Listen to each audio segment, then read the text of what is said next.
오늘 주께서 우리에게 주시는 말씀은 야고보서 1장 26절에서 27절까지의 말씀입니다. 야고보서 1장 26절에서 27절까지의 말씀, 제가 가진 성경으로 신약성경 372페이지에 있습니다. 야고보서 1장 26절에서 27절까지의 말씀을 제가 읽겠습니다. 누구든지 스스로 경건하다 생각하며 자기 혀를 재갈 물리지 아니하고 자기 마음을 속이면 이 사람의 경건은 헛것이라. 하나님 아버지 앞에서 정결하고 더러움이 없는 경건은 곧 고아와 과부를 그 환난 중에 돌보고 또 자기를 지켜 새 속에 물들지 아니하는 그것이니라. 아멘. 성경을 통해서 우리는 우리 자신에 대해서 알 수 있다고 앞 시간에 말씀드렸습니다. 구원받은 우리는 어떤 사람들인가? 야고보서는 그리스도인인 우리에 대해 다음과 같이 가르쳤었죠.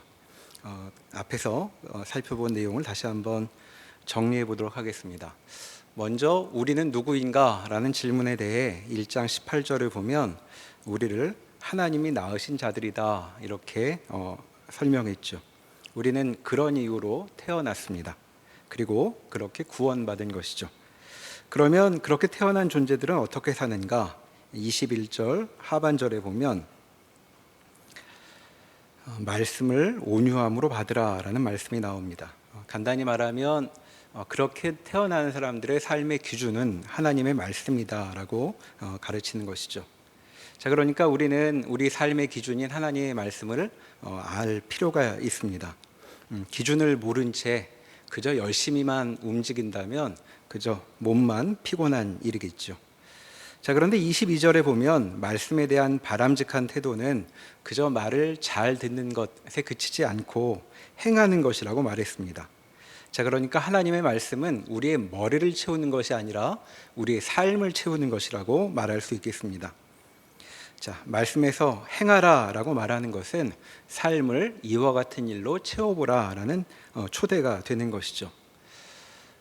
자, 누가 수영을 가르치면서 열심히 교본에 따라 동영상도 보여주면서 가르치지만 절대 물가로는 가지 못하게 한다든가, 또는 피아노 치는 법을 열심히 가르쳐주면서도 절대 피아노 근처에는 가지 못하게 한다면 아무리 수영과 피아노 치기를 배운다고 해도 결국에는 헤엄도 치지 못할 것이고 피아노도 치지 못할 것입니다.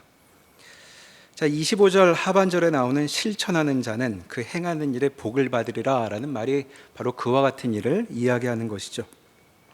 하나님의 말씀을 따라 실제로 행할 때에 우리는 물에도 들어가고 그랜드 피아노 앞에도 앉아 건반을 치는 것이다 라고 말씀하는 것입니다. 자, 그러니까 성경에서 우리에게 자꾸 뭘 해보라고 하는 것은 우리를 정말 그곳으로 부르시고 싶기 때문에, 그리고 그곳에서 실제로 살아보게 하기 위해서라고 이해할 수 있는 것이죠. 자, 하나님은 우리에게 그저 구경만 시켜줄 생각은 없으십니다. 우리를 실제 마음껏 숨쉬고 뛰어놀 수 있는 그런 넓은 들판 같은 곳으로 데려가시려고 구원하신 것이죠. 자, 실천하는 자는 하나님이 지으신 멋진 세계 속으로 들어가 생명을 실제로 호흡하며 만끽하는 사람이라고 우리는 정리할 수 있겠습니다. 자, 우리는 살면서 내내 같은 공간에 있다가도 중요한 일이 시작되면 퇴장 당할 때가 많습니다. 그런데 하나님은 우리에게 애들은 저리 가라 라고 말씀하시지 않고 어서 이리로 와라 하고 말씀하고 있는 것이죠. 이와 같은 것이 지금까지 야고보서가 우리에게 들려준 이야기였습니다. 한마디로 말하면 하나님의 말씀대로 실천해보라 라는 것이었죠. 자, 이 말씀을 들으면 그 다음 질문이 솟아오릅니다. 그것은 무엇이냐 하면, 자, 그렇다면 대체 하나님의 말씀에 무엇을 우리에게 실천하시라고 하는 것인가? 자, 그런 질문이 나오는 것이죠. 얼마든지 그 말씀을 따라 살고 싶은데 그러면 대체 무엇을 실천해야 할 것인가 하는 내용입니다. 바로 오늘 읽은 26절과 27절에 이 질문에 대한 답이 나온 것이죠. 자, 다시 한 번만 읽어보면 이렇습니다. 26절입니다. 누구든지 스스로 경건하다 생각하며 자기 혀를 재갈 물리지 아니하고 자기 마음을 속이면 이 사람의 경건은 헛것이라. 하나님 앞에서 정결하고 더러움이 없는 경건은 곧 고아와 과부를 그 환난 중에 돌보고 또 자기를 지켜 세속에 물들지 아니하는 그것이니라. 여기 경건이란 말이 반복해서 나오는데 쉽게 말하면 경건이란 하나님의 사람다움이라고 바꿀 수 있겠습니다. 자, 우리에게 더 흔히 익숙한 말로 표현하자면 경건하다는 것은 그리스도인답다는 것, 또 믿는 이인 신자답다는 말이 되는 것이죠. 자, 그래서 우리에게 좀 더 익숙한 방식으로 26절을 다시 말해본다면 누구든지 자기가 그리스도인으로 이라고 생각하면서도 혀에 재갈을 물리지 아니하면 그는 그리스도인이라고 할 수 없다는 말이 됩니다. 27절도 마찬가지로 바꾸어 보면 그리스도인다움이란 어디에서 찾아지는가? 고아와 과부를 돌보고 또 자기를 지켜 세상에 물들지 않는 것, 그것이 그리스도인다운 것이다. 이렇게 말씀하고 있는 것이죠. 자, 그리스도인이란 어떤 사람들인가? 그들은 삶을 무엇으로 채우는 사람들인가? 라는 질문에 하나님은 지금 세 가지를 말씀하고 있습니다. 첫째는 혀를 제어하는 것, 둘째는 고아와 과부를 돌보는 것, 셋째는 세상의 영향을 받지 않는 것이 되는 것이죠. 자, 우리도 나름대로 그리스도인다움에 대한 생각, 이미지들이 있습니다. 자, 여러분들은 그리스도인답다면 어떤 모양을 먼저 떠올리십니까?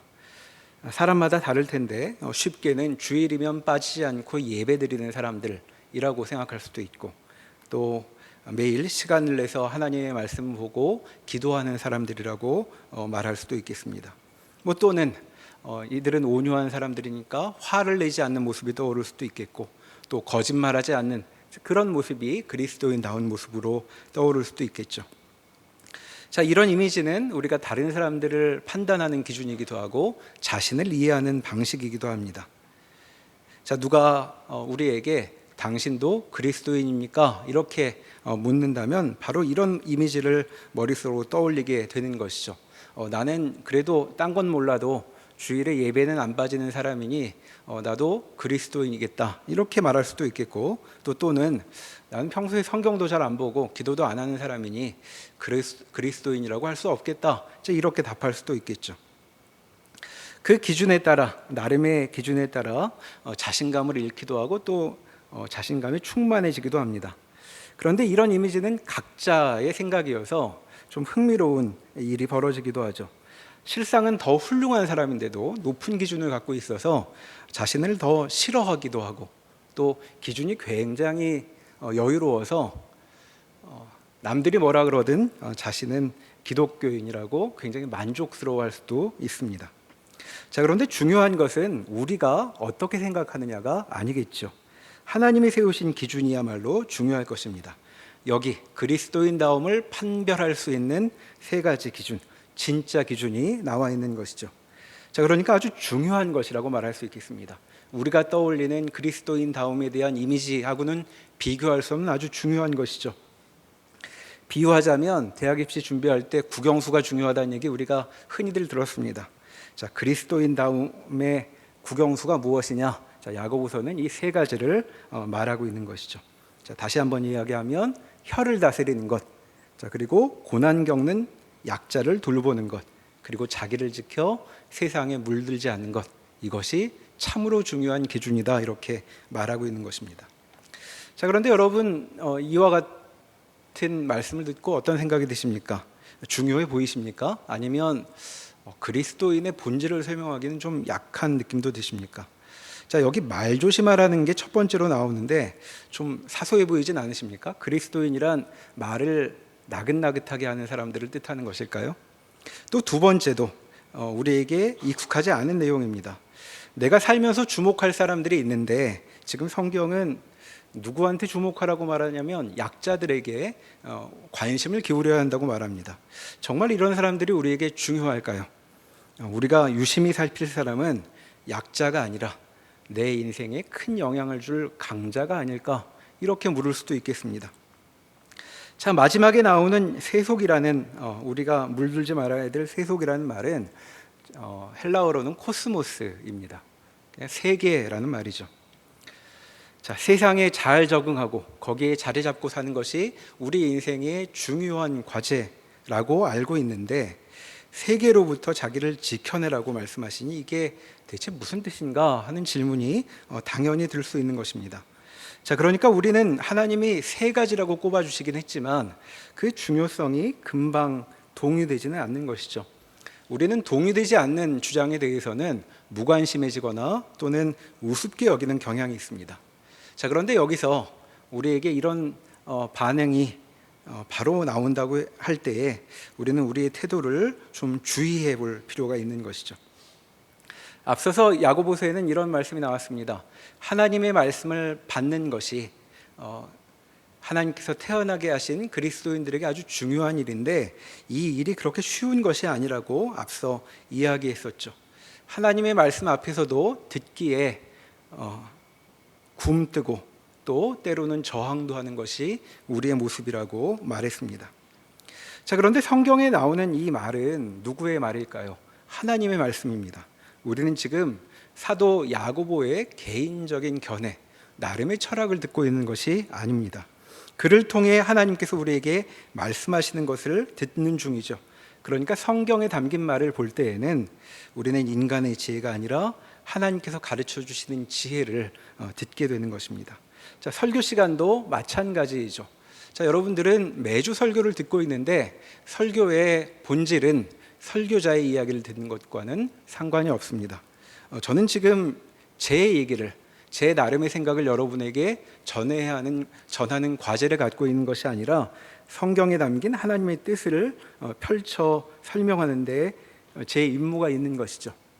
자, 그러니 성경을 펼칠 때, 또 성경에 있는 하나님의 말씀을 들을 때에는 먼저 기억할 것, 그것은 우리가 말씀을 판단할 것이 아니라 말씀이 우리를 판단해야 한다는 사실입니다. 자, 이것을 가리키는 말이 성경은 권위가 있다라는 표현이죠. 자, 그러니까 하나님의 말씀을 대할 때면 이런 것이 정말 중요하다는 것이로구나 하는 생각을 먼저 해야 하는 것이 맞습니다. 자, 전에는 그렇게 생각해 본 적이 없는데 지금 하나님께서 알려주시니 우리는 비로소 깨닫게 되는 것이죠. 아, 이런 것으로 채워지는 것이 정말 복된 삶이라고 말씀하시는구나, 이렇게 기억해야 하는 것입니다.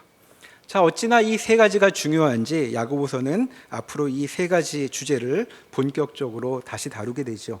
자, 2장 1절에 보면 소제목이 달려 있는데 차별하여 대하지 말라라고 되어 있습니다.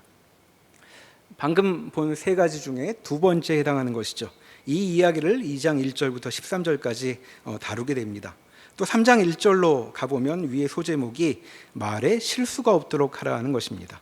자, 세 가지 중에 첫 번째에 해당하는 것인데 3장 전체를 이 이야기로 채우고 있습니다. 자, 그리고 4장 1절에도 보면 위에 소제목에 세상과 벗하지 말라라고 이야기하고 있죠. 역시 세 가지 중 세 번째에 대한 가르침인데 이것이 4장 1절부터 10절에 좀 더 길게 다뤄지고 있습니다. 자, 앞으로 우리는 이 주제에 대해서 좀 더 자세히 살펴볼 기회를 갖게 될 것입니다. 자, 그런데 오늘은 그 세세한 내용에 들어가기 전에 먼저 서론격으로 이 세 가지 주제의 중요성이 무엇인가에 대해서 생각해보는 시간을 가져보려고 합니다. 다시 1장 26절로 와보면 이제 첫 번째 우리가 실천해야 할 점은 이것이었죠. 자기 혀를 재갈 물리지 아니하고 자기 마음을 속이면이라고 말합니다. 자, 여기서 혀의 문제는 속임과 관련되고 있죠. 자, 말이라는 것은 인간에게는 특별한 능력이라고 말할 수 있겠습니다. 자, 인간 말고도 의사소통을 하는 생물들은 많이 있는데 인간처럼 추상적인 개념을 사용해서 이야기를 나누는 그 생물은 찾기가 어렵죠. 자, 그러니까 혀야말로 인간 특유의 본성을 가리키고 있는 부분인데, 이렇게 중요한 인간의 면모에 있어서 어떤 문제가 있다고 여기 말하고 있는 것입니다. 자, 어떤 문제인가? 그것은 우리는 자꾸 말을 통해 속고 속인다는 것이죠. 특별한 능력인 말을 사용하며 우리는 움직이고 활동해 오는데, 이상하게도 우리는 말을 할 때마다 진실로 나아가기보다는 오히려 거짓으로 넘어가곤 한다는 것입니다. 자, 그러니까 하나님이 우리에게 혀의 재갈을 물리라고 하시는 것은 속이는 일로 넘어가지 말라는 것. 그러니까 우리 보고 진실을 마주하고 살라고 말씀하는 것입니다. 자, 우리의 상태가 어떠하길래 이것이 우리에게 중요한 실천의 주제로 다가오는 것일까요? 자, 우리의 평소의 모습을 떠올려 본다면 우리는 진실이 두려운 사람들입니다. 내 진짜 모습을 마주하기가 두렵죠. 그리고 상대의 진짜 모습도 마주하기가 어렵습니다. 그래서 우리는 웬만하면 내 그럴듯한 모습, 그리고 상대의 그럴듯한 모습을 드러내며 진실을 가리고 싶어 하죠. 그래서 우리는 살면서 그렇게 내내 긴장하는 것입니다. 청년부에 와서도 누가 내 진실을 알게 될까 봐 걱정스럽죠. 그리고 상대의 흉한 모습이 나올까 봐 또 걱정스럽기도 합니다. 자, 그러니까 진짜가 나올까 봐 겁나는 것이죠. 자, 그래서 우리는 자꾸 말로 실수를 하게 됩니다. 말을 긴장을 풀고 함부로 하다가는 진실이 확 드러날까 봐 걱정스러운 것이죠. 자, 이것 우리가 어렵지 않게 동의할 수 있는 우리의 모습일 텐데, 자, 이렇게 자꾸 말로 무언가 실수하고 진실을 드러내는 이런 어려움에 대해 우리는 무엇을 할 수 있을까요? 자, 어떻게 해야 우리를 잘 감출 수 있을까요? 자, 최고의 방식은 사실 혀를 제어하는 것이 아니고 침묵이라고 말할 수 있겠습니다. 아무 말도 하지 않고 그저 웃고만 있으면 꽤 괜찮은 사람으로 보일 수 있습니다. 근데 항상 입이 방정이어서 그 좋은 이미지를 스스로 망가뜨릴 때가 많죠. 자, 그런데 하나님은 여기서 우리에게 뭐라고 말씀하시냐면 아예 입을 닫으라고, 입을 막아버리라고 말씀하고 있는 것이 아닙니다. 자, 아예 말을 하지 않는 것이 해법이 된다면 하나님은 아예 우리에게 혀를 뽑아버리시면 아주 쉬웠을 것입니다. 그러나 본문은 우리에게 혀를 재갈 물리라고 하죠. 말의 입에 재갈을 물리는 것처럼. 자, 그러니까 혀를 움직이는 것은 여전히 허락되고 있는 것입니다. 자, 이 점을 먼저 기억하는 것이 중요하겠습니다. 자, 성경에서 우리에게 무엇을 하지 말라고 말할 때는 아예 그런 가능성을 제거하는 방식으로 이 일을 접근하지 않습니다. 자, 우리는 물에 빠져 죽지 않으려고 아예 물가에는 가지 못하게 하죠. 자, 마찬가지로 죄를 짓지 않으려면 하나님이 쓰실 수 있는 아주 손쉬운 방법, 그리고 100% 해결책이 있습니다. 자, 그것은 무엇이냐 하면 죄를 지을 우리 자신을 아예 없애버리면 되는 것이죠. 자, 그러면 절대 어떤 나쁜 일도 벌어지지 않습니다. 자, 그러나 하나님의 방식은 그런 것이 아니지요. 자, 하나님은 혀를 뽑아버리라고 하지 않으시고 혀에 재갈을 물리라고 말씀하고 있습니다. 자, 다시 본문의 말씀으로 돌아와 보면 하나님은 지금 우리에게 혀가 자꾸 진실을 가리고 거짓을 만들어내지 말라고 말씀하고 있는 것이죠. 더 적극적으로 표현해 본다면 하나님은 우리에게 진실과 함께 사는 삶을 명령하고 계신 것입니다. 그 두렵기만 한 우리의 진실을 마주대해도 된다고 말씀하고 계신 것이죠. 자, 어떻게 그런 두려운 일을 명하실 수 있는 것인가? 하나님이 우리가 피하는 그 두려운 진실을 책임질 것이라 전제하고 계시기 때문이죠. 자, 어려움에 빠진 사람들을 대할 때 우리는 괜찮아, 좋아질 거야 이렇게 위로하곤 합니다. 그런데 우리의 위로는 사실 별 능력이 없습니다. 별 가지고 있는 것이 없어서, 능력이 없어서 우리는 그저 말만이라도 그렇게 할 때가 많이 있죠. 그거보다 조금 나은 수준이라면 미래를 볼 능력이 있어서 앞으로 그런 진실 때문에 미래에 무슨 일이 생길지를 안다면 꽤 괜찮은 위로도 할 수 있을 것입니다. 그러나 하나님은 지금 우리에게 이 말씀을 통해 뭐라고 말씀하시냐 하면 근거 없는 희망을 바라지 않아도 된다. 그리고 용한 점쟁이가 되어 미래를 피해가지 않아도 된다고 말씀하고 계신 것입니다. 우리의 혀는 뭔가 그럴듯한 환상을 만들어내지 않아도 너희는 잘 살 수 있다고 말씀하고 있는 것이죠. 우리의 그 부끄러운 현실이 더는 부끄러움으로 끝나지 않을 것이라고 말씀하고 있는 것입니다. 자, 그러니까 교회에 오면 긴장을 좀 푸셔도 됩니다. 좀 부끄러우셔도 되는 것이죠. 그저 담백하게 이야기해도 됩니다. 왜냐하면 우리의 그 부끄러운 진실들 하나님께서 책임지시고 돌려놓으실 것이기 때문이죠. 자, 이와 같은 내용이 첫 번째 말씀 속에 담겨 있었던 것입니다. 이제 두 번째 주제로 넘어가 보지요. 자, 고아와 과부를 돌보라고 말씀하십니다. 자, 고아와 과부는 출애굽기부터 시작해서 구약 성경에 아주 줄기차게 반복되는 표현입니다. 자, 이 말씀의 뜻을 생각하기 위해 나폴레옹이 했다고 하는 아주 유명한 경구를 잠시 떠올려 보겠습니다. 자, 이런 말 들어보셨습니까? 내 사전에는 불가능이란 말은 없다. 자, 나폴레옹이 했다고 알려져 있는데 그 진위는 논란의 여지는 있지만 그렇게 알려져 있죠. 자, 내 사전에 불가능이란 없다. 조금 표현을 바꿔보면 내 사전에는 실패라는 단어가 없다. 이렇게 바꿀 수도 있겠습니다. 자, 그런데 성경은 지금 그것과는 대조적으로 아주 처음부터 출애굽기부터 실패자라는 말에 주목하고 있죠. 자, 고아가 누구입니까? 자, 부모가 책임지지 못하는 자식이죠. 아직 어린데도 부모가 책임지지도 않고 떠나간 아이들. 자, 그러니 시작부터 인생이 꼬인 존재들이 고아입니다. 자, 과부 역시 마찬가지죠. 남편이 죽어 없다는 것은 당시 문화로 따져보면 이 사람의 삶을 지켜줄 존재가 아무도 없다는 뜻이 됩니다. 자, 그러니까 고아와 과부는 살면서 어디 의지할 리가 없는 대표적인 부류를 가리키는 것이고, 자, 이런 상황에 처한 사람이야말로 인생의 실패자인 것 같죠. 자, 그런데 하나님의 말씀은 뭐라고 이야기하냐 하면 그렇게 환난 중에 있는 실패자들이야말로 우리가 눈여겨볼 대상이라고 말하고 있는 것입니다. 자, 이 역시 우리에게는 자연스러운 일이 아닙니다. 자, 우리는 그런 상황을 보고 싶지 않죠. 자, 우리가 주목하는 대상은 성공한 사람들입니다. 자, 우리 자신이 그런 사람들 속에 끼어 있고 싶죠.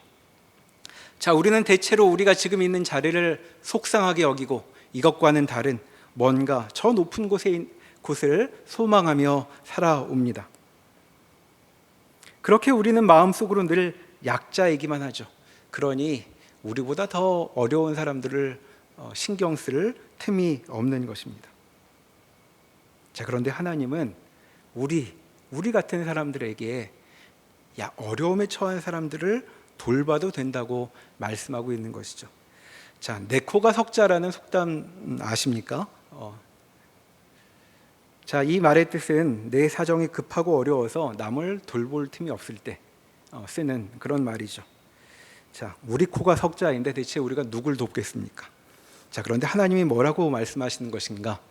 내 코 석자 아니다. 자, 이렇게 말씀하고 있는 것이죠.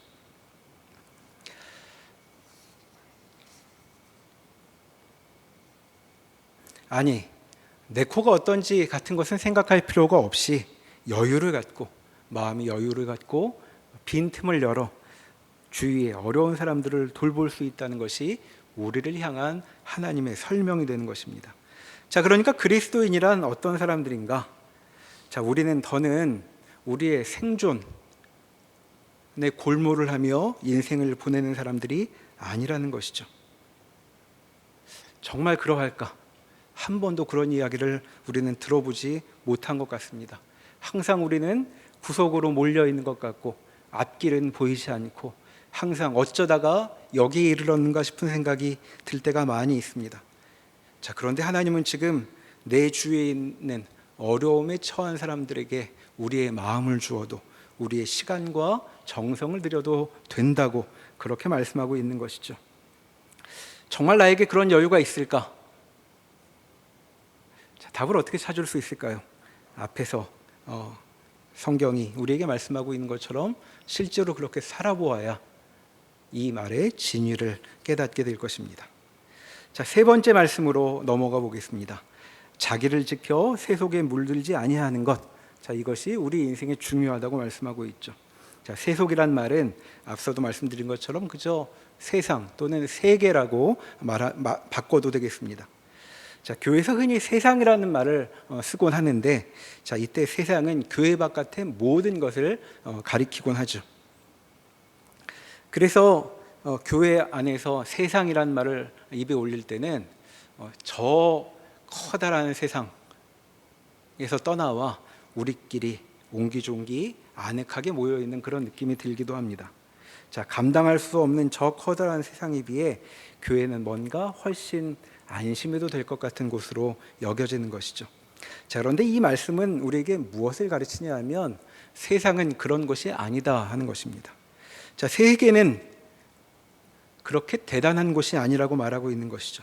자, 우리 그리스도인들은 저 거대한 세계가 두려워 여기 모여 있는 것이 아닙니다.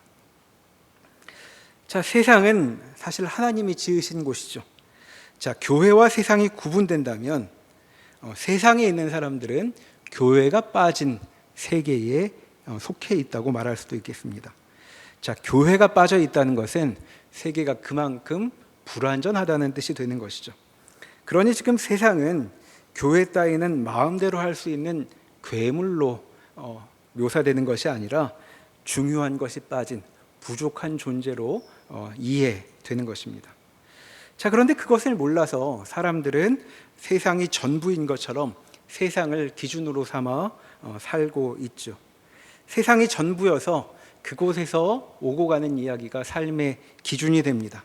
그래서 세상이 중요하게 여기는 가치에 따라 인생도 살펴보게 되죠. 돈이 최고야 이런 말 우리가 지혜로워서 하는 말이 아닙니다. 우리 주위에 세상에서 많이 들려오는 말이어서 우리가 세뇌가 돼서 그렇게 말하는 것이죠. 자, 이렇게 우리는 우리의 생각은 세상으로부터 많은 영향을 받고 살아옵니다. 자, 교회 바깥 사람들만이 아니라 교회 안에서도 그와 같은 세상의 영향을 우리는 알고 있죠. 자, 그런데 하나님이 지금 말씀하신 바는 무엇일까요? 세상이 전부가 아니라는 것입니다. 세계는 그저 이 빠진 상태이니 뭔가 부족한 상태라는 것을 기억하라는 것이죠. 그러니까 지금 속세에 때가 묻을까 걱정하라는 말씀이 아니라 저 부족한 세상이 제시하는 것이 마치 모든 것인 것처럼 오해하지 말고 세상이 전부인 것처럼 그렇게 어리석게 살지 말라는 말씀을 여기 이야기하고 있는 것입니다. 바로 이와 같은 이유들로 이 세 가지 문제를 꼽고 있는 것이죠. 자, 들어보니 행복한 삶의 국영수 같은 느낌이 드십니까? 이 문제를 잘 따라간다면 우리 인생에 행복이 올까 하는 생각이 드십니까? 아니면 우리가 모여있는 곳이 교회니까 맨날 들어온 것처럼 평생 주일에 들어온 것처럼 맨날 들어온 성경 말씀, 성경 이야기로 들리십니까? 만약에 의혹이 생긴다면 얼마든지 의혹이 생길 수 있습니다. 말 한마디로 고개를 끄덕이는 것은 우리의 본성이 아니죠. 자, 만약에 의혹이 생긴다면 인생살이가 성경이 말하는 것처럼 이런 것이 중요한 것이라는 생각이 잘 안 든다면 우리가 해볼 수 있는 일이 있습니다. 자, 그것은 이 말씀과는 반대로 살아보는 일이죠. 정말 믿을 만한지 알려면 그렇게 행동해 보실 수 있는 것입니다. 이를테면 이렇게 해볼 수 있죠. 뭐든 입에 꽂히는 대로 말할 수 있습니다. 자, 부끄러운 것은 온갖 말로 감추고 뭔가 있어 보이도록 그렇게 말을 해볼 수 있죠. 또 구질구질하게 사회의 패배자들과 엮이지 않으려고 노력할 수도 있습니다. 항상 성공하는 사람들만 찾아다닐 수도 있죠. 자, 오늘 청년부 모임 조를 그렇게 한번 짜볼까요? 자, 있어 보이는 사람들, 아니 진짜 있는 사람들로만 짜보면 어떨까요? 아니, 교회에는 그런 사람이 원래 없는 것 같으니 예배 마치고 그냥 조퇴해버리면 어떨까요? 그러실 수도 있습니다. 하나님이 그걸로 여러분 지옥에 보내시지 않을 겁니다. 또 온 세상에 우리의 관심을 집중하고 살 수도 있겠죠. 세상이 어떻게 돌아가나 늘 핸드폰을 손에서 떼지 않고 세상의 트렌드를 쫓아가며 우리의 인생이 항상 최신이 되도록, 뒤처지지 않도록 노력할 수도 있겠죠. 자, 어떤가? 이렇게 살면 좀 인생이 성경보다는 매력적으로 보이십니까? 자, 한번 생각해 볼 수 있죠. 내 옆에 이런 사람들이 있다면 어떨까? 어떨 것 같으십니까? 내 곁에 있는 사람의 말에서 도무지 뭐가 진실이고 거짓인지를 알 수 없는 그런 말만 들려온다면 여러분 어떠실 것 같으십니까? 또 내 옆에 있는 사람이 정말 성공한 사람들을 찾는 그런 부류라면 그 사람은 나에게 관심이 생길까요? 또 늘 세상 돌아가는 것을 파악하느라 바빠서 늘 그런 생각뿐이라면 그 사람은 나를 어떻게 대할까 떠올려 볼 수도 있겠습니다. 자, 그저 우리는 지금 상상을 한 것뿐이니까 여전히 실감은 나지 않습니다. 자, 그렇다면 어떻게 하면 좋을까? 실제로 어느 쪽이든 해볼 수 있겠습니다. 자, 성경은 우리에게 미리 단속을 해서 어떤 일을 못하게 하는 데 관심이 없습니다. 자, 하나님의 말씀이 진실인 것 같지 않다면 전혀 다른 방향으로 살아볼 수 있는 것이죠. 자, 그것도 하나님이 열어놓으신 길입니다. 하나님이 지금 우리와 하고 싶으신 일은, 우리와 함께 다루려고 하는 질문은 우리 인생의 진실은 어디에 있는가라는 질문이죠. 하나님은 우리의 진실한 탐구를 기뻐하십니다. 하나님의 말씀이 동의되지 않는다면 얼마든지 격렬하게 하나님의 말씀에 저항할 수도 있죠. 자, 어떻게 하는 것이 저항인가? 그저 교회 와서 삐죽삐죽 몇 마디 하는 것 아닙니다. 우리의 인생을 어디에 걸어보는지 그렇게 마음을 담대히 하여 우리의 인생을 걸고 주의 말씀 앞에 응답한 것이 우리에게 주어진 일이라고 말할 수 있겠죠. 우리는 그리스도인으로 살면서 항상 전혀 상반된 두 가지 메시지 앞에 서곤 합니다. 한쪽은 하나님의 말씀이고, 그리고 다른 쪽에는 하나님의 말씀과는 상반된 이 세상의 가르침이 있죠.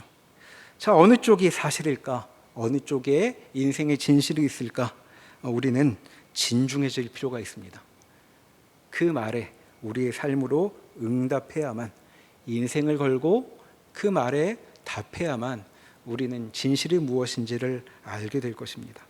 실제로 살아서 삶을 알 수 있는 길이 우리에게 열려 있고, 그리고 하나님께서는 우리에게 그렇게 살아보라고 말씀하실 것입니다. 말씀하시고 있는 것이죠. 하나님의 말씀이 맞다면 우리는 주의 말씀을 따라 삶의 진실을 누리게 될 것입니다. 무엇이 참으로 우리를 행복하게 되는지를 실감할 수 있죠. 마찬가지로 하나님의 말씀이 맞다면 우리의 불순종을 통해서도 우리는 배우게 될 것입니다. 하나님의 말씀이 옳은지 그른지, 우리는 바로 이 세 가지 주제를 놓고 우리 인생의 중요한 신앙 고백을 할 수 있는 것이죠. 그래서 그렇게 실천해 보라고 강조하고 있었던 것입니다. 자, 이 세 가지 주제와 관련하여 한 가지 이야기를 더 덧붙임으로 오늘 설교를 마치려고 합니다. 자, 이것은 우리에게 주어지는 말씀을 대할 때마다 우리가 기억해야 할 주제이죠. 자, 하나님이 우리에게 무언가를 명령하실 때는 그저 우리만 그렇게 살라고 말씀하시는 것이 아닙니다. 하나님의 명령은 우리만 그렇게 살면서 고역을 치르라고 하시는 말씀이 아니죠. 이 명령에는 하나님의 면모가 담겨 있는 것입니다. 다시 첫 번째 주제로 돌아가 보면, 우리에게 혀의 재갈을 물리라고 명하시는 것은 하나님이 우리에게 거짓을 행하시지 않는 분이라는 것이 전제되는 말씀입니다. 하나님은 듣기 좋은 그럴듯한 말로 우리를 속이지 않으십니다. 자, 그러니까 하나님의 말씀을 들을 때는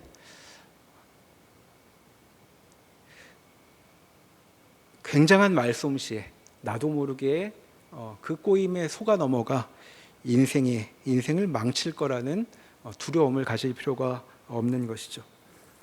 하나님이 만물을 진실하게 대하시듯 하나님이 우리에게 진실하신 것처럼 우리도 하나님 앞에, 그리고 하나님의 세계 앞에 진실해도 된다고 우리를 부르시고 있는 것입니다.